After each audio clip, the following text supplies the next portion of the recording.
Gorsia education YouTube channel पर सभी का स्वागत। आज अपन पढ़ेंगे कक्षा 10 के हिंदी अनिवार्य पुस्तक का पाठ है एक अद्भुत और अपूर्व स्वप्न।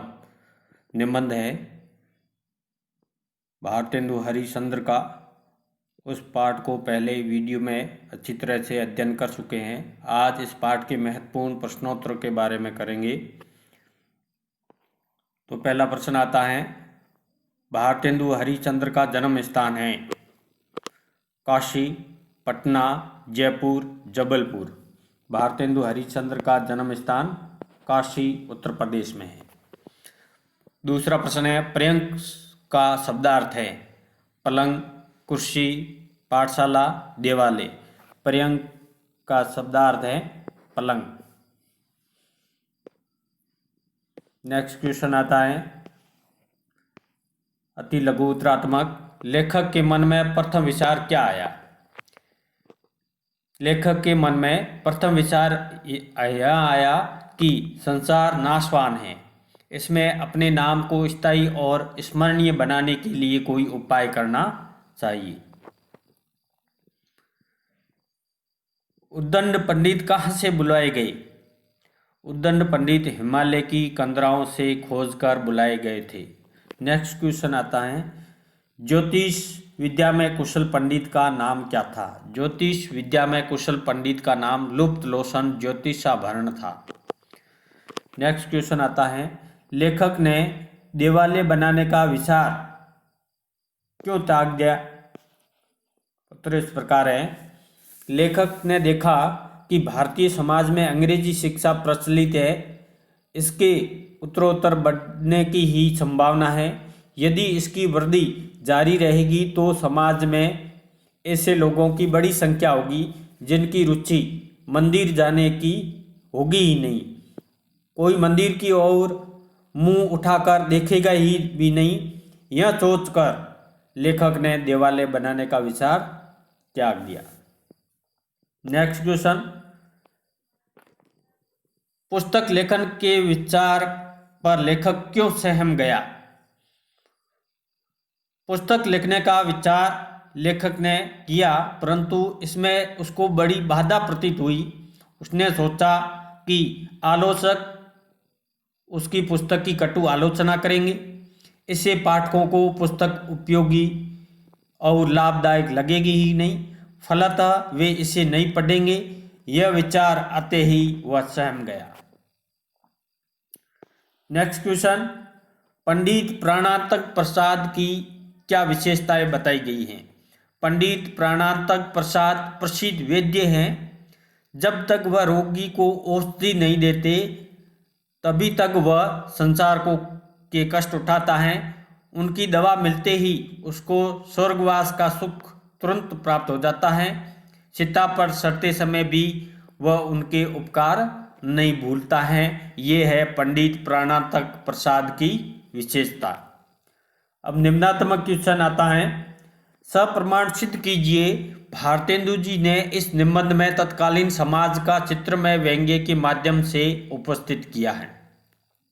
एक अद्भुत अपूर्व स्वप्न निबंध में भारतेंदु हरिश्चंद्र ने तत्कालीन समाज का चित्र व्यंग्यात्मक रूप में प्रस्तुत किया है। इसका प्रमाण निम्नलिखित है। पहला है धार्मिक अंधविश्वास। उस समय नश्वर संसार में नाम स्थिर रखने का विचार तथा उसके लिए मंदिर आदि बनवाने का कार्य लोग करते थे। इस कार्य के लिए वे अपनी अवैध कमाई को भी लगाते थे। अंग्रेजी शिक्षा प्राप्त नवीन पीढ़ी के लोग मंदिर आदि के प्रति आकर्षित नहीं होते थे। दूसरा है इसका व्यंग्य में चित्र संदा मांगना। लोग सामाजिक धार्मिक आदि कार्य संदा मांगकर करते थे।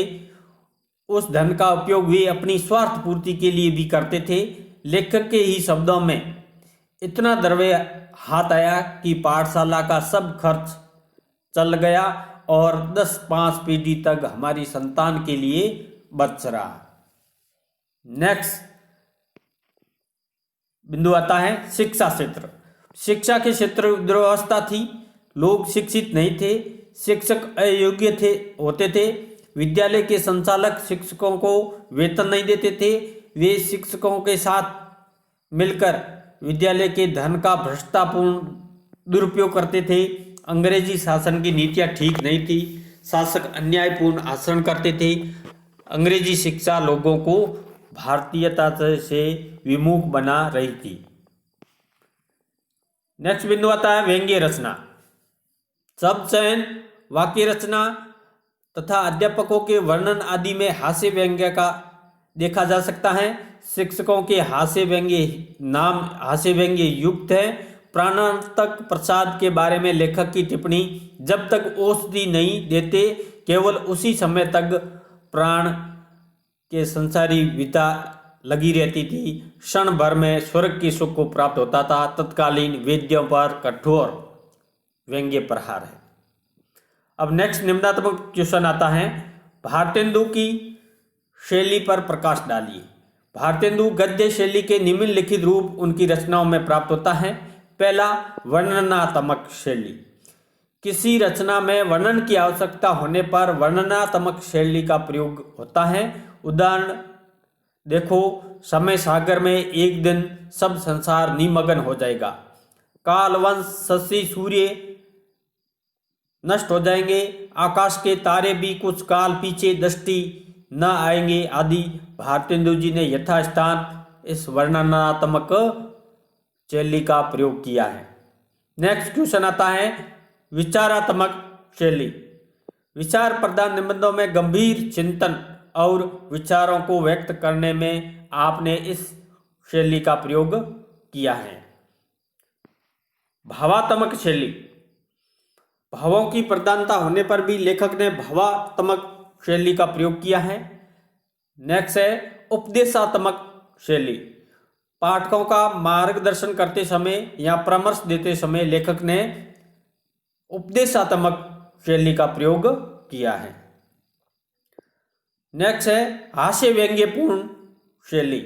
यह भारतेंदु जी की प्रमुख गद्य शैली है। अंधविश्वास, स्वार्थ तथा सामाजिक अनाचार पर लेखक ने इसी शैली में प्रहार किया है। उदाहरणार्थ, इतना द्रव्य हाथ लगा था कि पाठशाला का खर्च चल गया और 10-5 पीढ़ी तक हमारी संतान के लिए बच रहा। नेक्स्ट क्वेश्चन आते हैं अन्य महत्वपूर्ण प्रश्नोत्तर। एक बार फिर रिक्वेस्ट करता हूं, जिन्होंने चैनल को सब्सक्राइब नहीं किया है सब्सक्राइब कर ले, बेल आइकन को प्रेस कर दे ताकि नए आने वाले वीडियो का नोटिफिकेशन मिल सके। बोर्ड परीक्षा की दृष्टि से बहुत ही महत्वपूर्ण प्रश्न है, इनको अच्छी तरह से पढ़िए, समझिए। नेक्स्ट क्वेश्चन आता है, एक अद्भुत अपूर्व सोपान में शरीर को बताया है। शरीर को भारतेंदु हरिश्चंद्र जी ने क्या बताया है? चलायमान, स्थिर, चंचल, शाश्वत। तो इन्होंने शरीर को बताया है चलायमान। तप्त तवे की बूंद का तात्पर्य है, यहां पर भारतेंदु जी का तात्पर्य है क्या बताया है? गर्म, क्षणभंगुर, लाभदायक, स्वार्थप्रद। तो यहां पर क्षणभंगुर अर्थ है इसका। मृत्यु के पश्चात अपना नाम स्थायी रखने के लिए लेखक ने देवालय बनवाया, पुस्तक की रचना की, पाठशाला बनवाई, उपयुक्त सभी। मृत्यु के पश्चात अपना नाम रखने के लिए लेखक ने पाठशाला बनवाई। देवराज इंद्र ने अपनी पाठशाला में नियुक्त किया प्राणांतक प्रसाद को, लुप्त लोचन ज्योतिषाभरण को, बृहस्पति को, मुग्धमणि शास्त्री को। तो देवराज इंद्र ने अपनी पाठशाला में बृहस्पति को नियुक्त किया गया। लुप्त लोचन ज्योतिषाभरण द्वारा लिखी गई पुस्तक कौन सी है? ज्योतिष रत्नावली, भविष्य दर्पण, हस्तरेखा ज्ञान, तामिश्र मकरायल। लुप्त लोचन ज्योतिषाभरण द्वारा लिखी गई पुस्तक है तामिश्र मकरायल। प्रथम तो हम किसी अध्यापक को मासिक देंगे ही नहीं। से पता चलता है कि उस समय अध्यापक वेतन नहीं लेते थे, उस समय अध्यापकों का शोषण होता था, उस समय मासिक वेतन देने की प्रथा नहीं थी, उस समय अध्यापकों को कुछ खाद्य पदार्थ ही दिए जाते थे। तो इससे पता चलता है कि उस समय अध्यापकों का शोषण होता था। नेक्स्ट क्वेश्चन आता है, अति लघु उत्तरात्मक है। भारतेंदु जी को हिंदी गद्य का जनक क्यों कहा जाता है? भारतेंदु जी ने हिंदी गद्य का प्रवर्तन किया था तथा उसको साहित्यिक रूप प्रदान किया था, इसलिए उन्हें हिंदी गद्य का जनक कहा जाता है। क्योंकि आधुनिक काल में गद्य का प्रवर्तन भारतेंदु हरिश्चंद्र जी ने ही किया था, इससे पहले गद्य के क्षेत्र में इतना विकास नहीं हुआ था। नेक्स्ट क्वेश्चन आता है, एक अद्भुत अपूर्व सोपान के वर्णन का विषय क्या है? एक अद्भुत अपूर्व सोपान के वर्णन का विषय तत्कालीन भारतीय समाज है। लोग अपना नाम स्थायी बनाने के लिए लालायित रहते हैं और यशस्वी बनना चाहते हैं। नेक्स्ट क्वेश्चन है, एक अद्भुत अपूर्व सोपान की रचना लेखक ने किस शैली में की है? एक अद्भुत अपूर्व सोपान की रचना लेखक ने हास्य व्यंग्यात्मक शैली में की है। एक अद्भुत अपूर्व सोपान में संसार की क्या विशेषता बताई है? एक अद्भुत अपूर्व सोपान में संसार को लेखक ने नाशवान बताया है। नेक्स्ट क्वेश्चन आता है, लेखक ने अपना नाम संसार में स्थिर रखने के लिए क्या सोचा? संसार में अपना नाम स्थिर रखने के लिए लेखक ने पहले देवालय, फिर पुस्तक लिखने और अंत में पाठशाला बनाने के बारे में सोचा। लेखक ने देवालय बनाने का विचार क्यों त्याग दिया? अंग्रेजी शिक्षा के प्रचार के कारण लोग देवालयों की उपेक्षा करेंगे, यह सोचकर लेखक ने देवालय बनाने का विचार छोड़ दिया। नेक्स्ट क्वेश्चन आता है, पुस्तक लिखने के विचार में बड़े कांटे निकले, क्या तात्पर्य है? पुस्तक लिखने का विचार भी यशस्वी होने में उपयोगी सिद्ध नहीं हो सकता था। दूसरी बात यह भी थी कि आलोचक पुस्तक में कुछ न कुछ कमी अवश्य निकालते, जिसके कारण पुस्तक पाठकों को पसंद न आती है, इसलिए लेखक ने ये विचार त्याग दिया। नेक्स्ट क्वेश्चन आता है, पाठशाला बनाने में पहले क्या बाधा आई? पाठशाला बनाने के लिए लेखक के पास पर्याप्त धन नहीं था, ये पहली बाधा थी। नेक्स्ट क्वेश्चन, सतयुग में अपनी पाठशाला के लिए इंद्र किस विद्वान अध्यापक को खोजते फिरे थे? उत्तर होगा, सतयुग में इंद्र अपनी पाठशाला में अध्यापक नियुक्त करने के लिए महामुनि मुग्धमणि शास्त्री को खोजते फिरे थे, लेकिन मिले नहीं। लुप्तलोचन ज्योतिषाभरण ने किस पुस्तक की रचना की? लुप्तलोचन ज्योतिषाभरण ने तामिश्र मकरायल पुस्तक की रचना की। पंडित शीलदावानल के प्रमुख शिष्यों के नाम लिखिए। शीलदावानल के प्रमुख शिष्य हैं वेणु, बाणासुर, रावण, दुर्योधन, शिशुपाल, कंस आदि। अब आते हैं लघुत्तरात्मक प्रश्न। एक अद्भुत अपूर्व सोपान में लेखक ने किस बात का वर्णन किया है? एक अद्भुत अपूर्व सोपान में लेखक ने अपने समय के समाज की विकृत दशा का वर्णन किया है। समाज में व्याप्त अंधविश्वास, स्वार्थपरता, शिक्षा क्षेत्र की दुर्दशा, अंग्रेजी शासन की अत्याचारपूर्ण नीति, नश्वर संसार में यशस्वी होने की लालसा आदि का वर्णन भारतेंदु जी ने इस निबंध में किया है।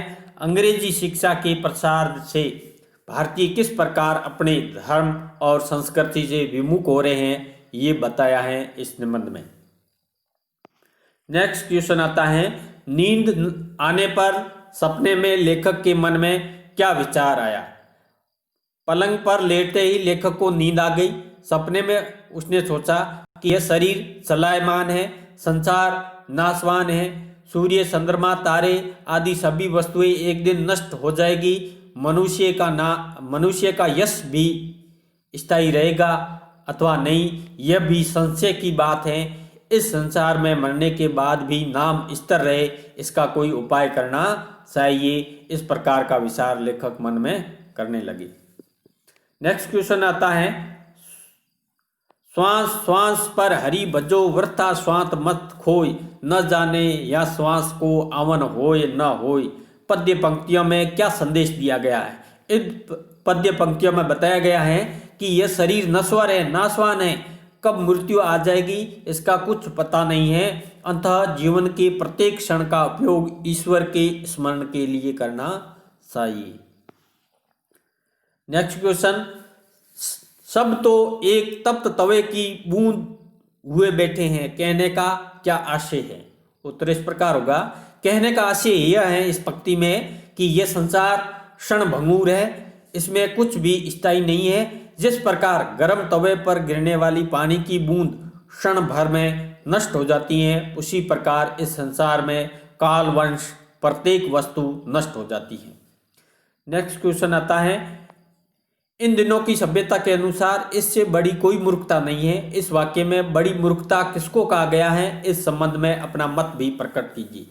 भारतेंदु जी के समय में अंग्रेजी शिक्षा प्रचलित थी, जो लोगों के धार्मिक विचारों को प्रभावित कर रही थी। मंदिरों में लोगों की रुचि घट रही थी। ऐसे में मंदिर बनवाने के विचार को बड़ी मूर्खता बताया गया था। मेरे मत में अंग्रेजी शिक्षा धर्म विरोधी नहीं है, बल्कि धर्मांता धर्म विरोधी है। उसमें सोच विचार करके ही कोई काम करने पर बल दिया जाता है। नेक्स्ट क्वेश्चन आता है, अब टूटे फूटे विचारों से काम नहीं चलेगा। वाक्य में किन विचारों को टूटा फूटा कहा गया है? आपके मत में जो विचार मजबूत हो उसका उल्लेख करें। नाम को, उत्तर इस प्रकार होगा, नाम को स्थायित्व प्रदान करने के लिए देवालय बनवाने तथा पुस्तक लिखने के विचार भारतेंदु जी के अनुसार टूटे फूटे हैं। हमारे मत में जनहित के कार्य जैसे विद्यालय, औषधालय आदि बनवाने, बेरोजगारों के लिए रोजगार देने वाले कल कारखाने आदि स्थापित करना मजबूत विचार है। नेक्स्ट क्वेश्चन आता है, बादशाह शाहजहां ने अपने प्रेम को स्थायी बनाने के लिए ताजमहल बनवाया था। क्या ऐसी ही कोई इमारत बनाने से नाम को स्थायित्व मिल सकता है? आपको इसके बारे में क्या कहना है? हमारे विचार से यह भी टूटा फूटा विचार है। हर व्यक्ति ताजमहल जैसी इमारत नहीं बनवा सकता है, इसके लिए उसके पास पैसा ही नहीं होगा। वैसे भी ताजमहल के निर्माण के लिए शाहजहां की प्रशंसा नहीं होती है। लोग तो इमारत की सुंदरता की ही तारीफ करते हैं। कुछ लोग तो यह भी कहते हैं, एक शाहजहां ने बनवा के हंसी ताजमहल, हम गरीबों की मुहब्बत का उड़ाया है मजाक। नेक्स्ट क्वेश्चन आता है, कीट क्रिटिक काट कर आधी से अधिक निगल जाएगी। क्रिटिक अर्थात समालोचक को कीट कहना आपकी दृष्टि से कहाँ तक उपयुक्त है? क्रिटिक अर्थात समालोचक को कीट कहना व्यंग्योक्ति है। समालोचक किसी पुस्तक की कटु आलोचना करके उसको अलोकप्रिय बना देते हैं। वैसे किसी रचना के गुण दोष बताना समालोचक का ही काम है, अतः उसको पुस्तक को काटने वाला कीट कहना ठीक नहीं है।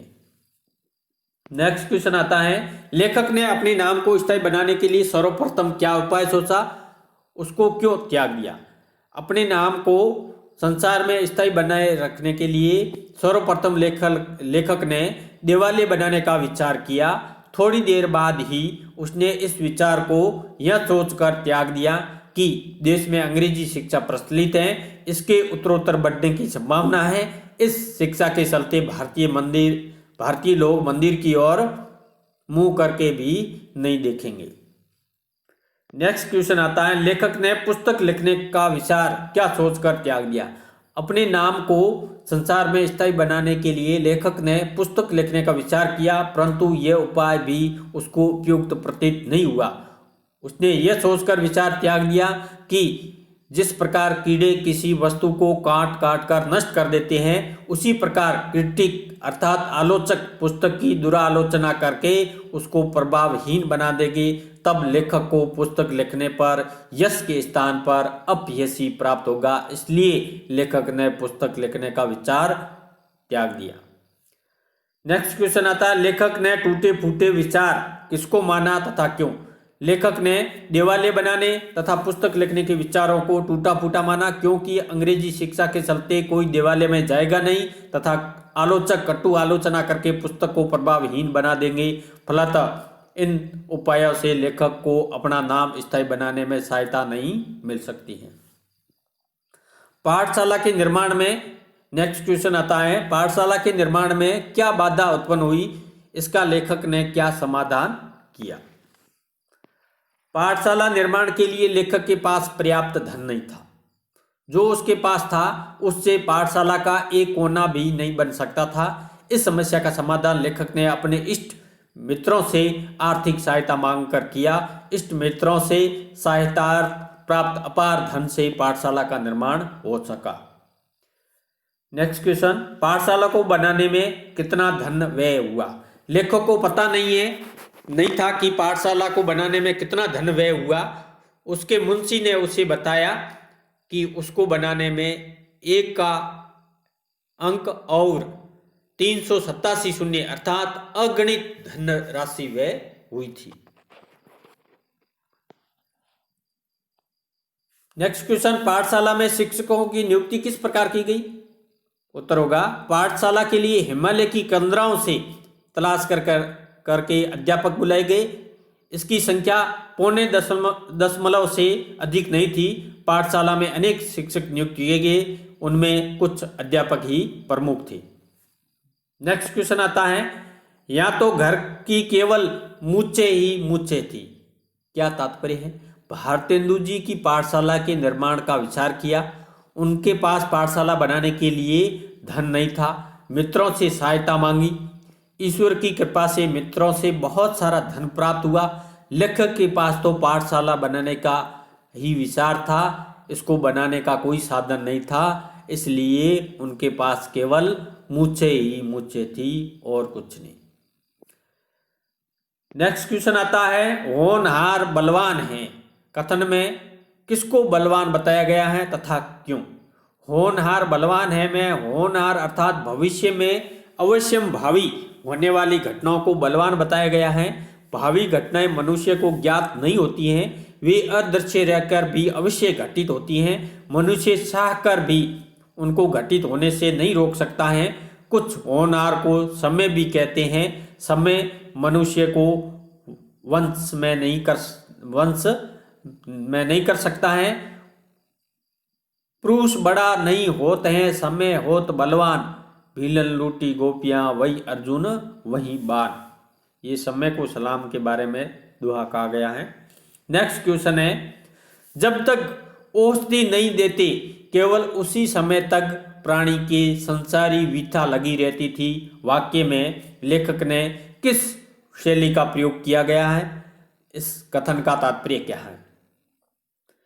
वाक्य में भारतेंदु जी ने हास्य व्यंग्य शैली का प्रयोग किया है। इसमें अकुशल चिकित्सकों पर व्यंग्य किया है। इसका तात्पर्य यह है कि अकुशल चिकित्सक कैसे ही रोगी को दवा देता है, उसका प्राणांत हो जाता है। इसका तात्पर्य यह भी है, कुशल वैद्य से दवा प्राप्त होते ही रोगी रोग मुक्त हो जाता है।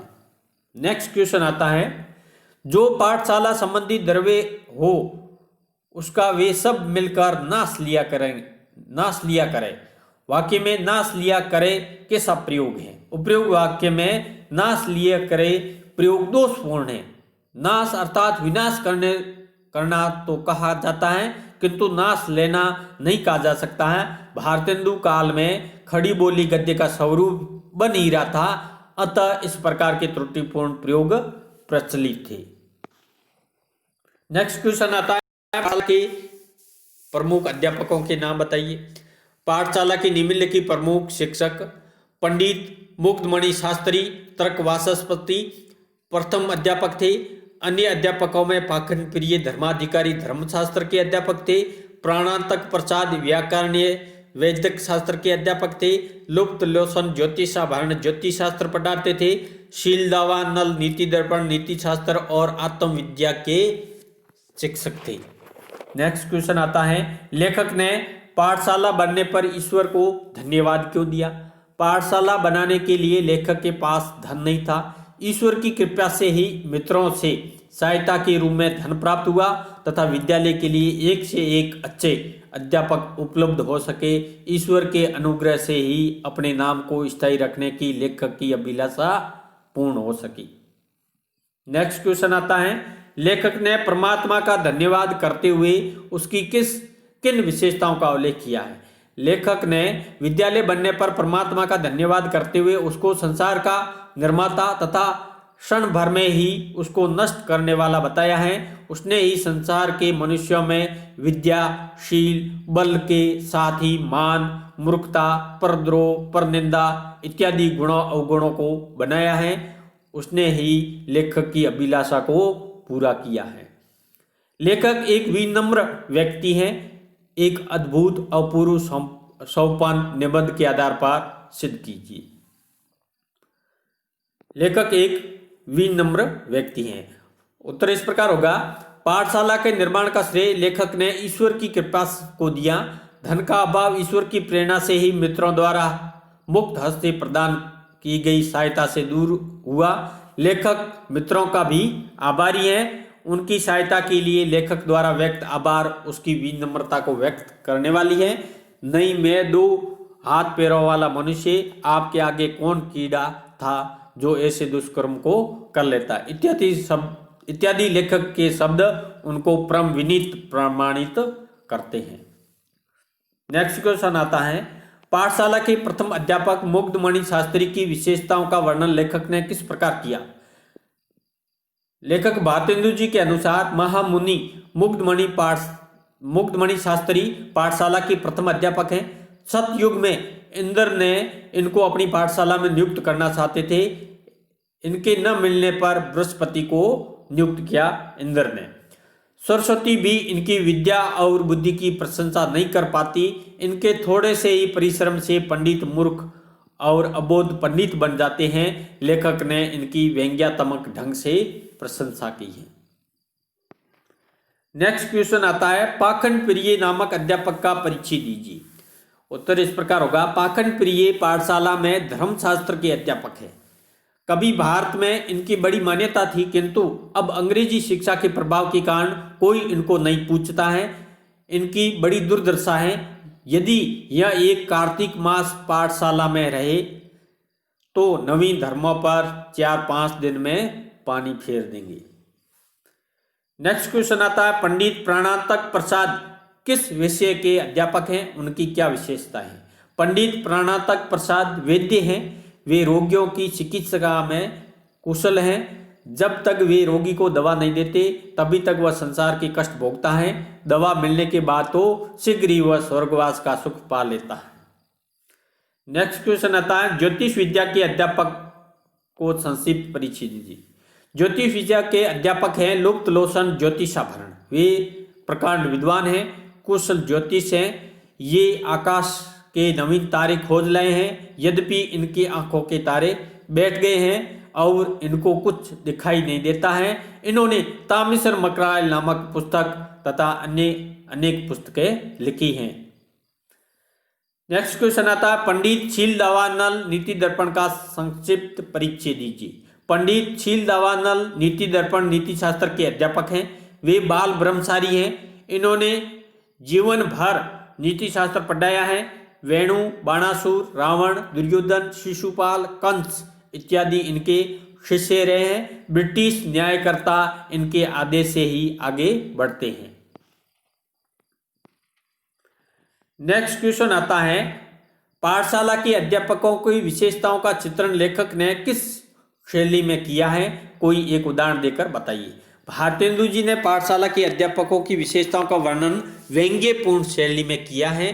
उदाहरणार्थ, चिकित्सा शास्त्र के अध्यापक महावैद्य प्राणांतक प्रसाद का परिचय देते हुए लेखक कहते हैं, कितना ही रोग से पीड़ित क्यों न हो, क्षण भर में ही स्वर्ग के सुख को प्राप्त होता है। जब तक औषधि नहीं देते केवल उसी समय तक प्राणी को संसारी व्यथा लगी रहती है। लेखक ने नेक्स्ट क्वेश्चन आता है, लेखक ने के समय पाठशालाओं की अवस्था कैसी थी? एक अद्भुत अपूर्व सोपान के आधार पर बताइए।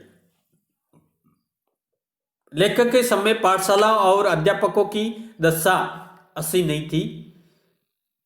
लोग पाठशाला बनवाते थे तो उससे अपना स्वार्थ पूरा करते थे। वे तथा अध्यापक मिलकर पाठशाला के धन का दुरुपयोग करते थे, भ्रष्टाचार फैलाते थे। अध्यापकों को वेतन नहीं दिया जाता था, सीधा भोजन देने का रिवाज था। एक अद्भुत अपूर्व सोपन पाठ के आधार पर बताइए कि भारतेंदु जी की प्रकृति कैसी थी। एक अद्भुत अपूर्व सोपन भारतेंदु जी द्वारा लिखित हास्य व्यंग्य शैली का निबंध है। इस निबंध से पता चलता है कि वह विनोदपूर्ण प्रकृति के व्यक्ति थे। उनका हास्य विनोद पाठशाला और उसके शिक्षकों के वर्णन में व्यक्त हुआ है। उन्होंने अपने व्यंग्यपूर्ण निबंध के माध्यम से कुछ लोगों की मानसिकता एवं सोच का पर्दाफाश किया है। एक अद्भुत अपूर्व सोपन शीर्षक आपकी दृष्टि से कितना उचित है। भारतेंदु जी ने अपने निबंध का शीर्षक एक अद्भुत अपूर्व सोपन रखा। इस निबंध में एक सोपन का वर्णन है। लेखक ने जो सोपन देखा वैसा सपना प्राय लोग नहीं देखते हैं। यह सोपन विचित्र तो है ही, अपूर्व भी है। इसमें एक कल्पित सोपन के द्वारा भारतीयों के आचरण पर व्यंग्य किया है। मेरी दृष्टि में शीर्षक सर्वथा उचित है। अगला निबंधात्मक प्रश्न आता है, एक अद्भुत अपूर्व सोपन की साहित्यिक विशेषताओं का परिचय दीजिए। एक अद्भुत अपूर्व सोपन भारतेंदु हरिश्चंद्र द्वारा रचित प्रसिद्ध निबंध है। इसकी साहित्यिक विशेषताएं निम्नलिखित हैं। इनकी विषय वस्तु, भारतेंदु जी के समय का समाज इनकी विषय वस्तु है। उस समय समाज में धार्मिक अंधविश्वास प्रचलित थे। लोग स्वार्थी थे। स्वार्थ पूर्ति के लिए वे उचित अनुचित कार्य करते थे। वे संसार की नश्वरता के बारे में जानते थे और नाशवान संसार में अपना नाम स्थिर रखने के लिए मंदिर आदि बनवाया करते थे। शिक्षा के क्षेत्र में शोषण और भ्रष्टाचार फैला था। अंग्रेजों के शासन की नीति अत्याचारपूर्ण थी। अंग्रेजी शिक्षा भारतीयों के अनुरूप नहीं थी। भाषा, निबंध की भाषा सरल और सुबोध है। भारतेंदु जी ने तद्भव शब्दों का प्रयोग किया। इसमें प्रयुक्त मुहावरे तथा लोकोक्तियों ने भाषा को प्रभावशाली बना दिया।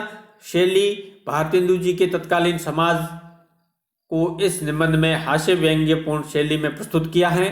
पाखंड, स्वार्थपरता, शिक्षा क्षेत्र तथा अंग्रेजी शासन पद्धति पर कटाक्ष किया गया है। तो विद्यार्थियों, इस पाठ के ये महत्वपूर्ण प्रश्नोत्तर पूर्ण होते हैं। आपको ये वीडियो कैसा लगा कमेंट्स बॉक्स में कमेंट्स करें और वीडियो को लाइक करें। धन्यवाद।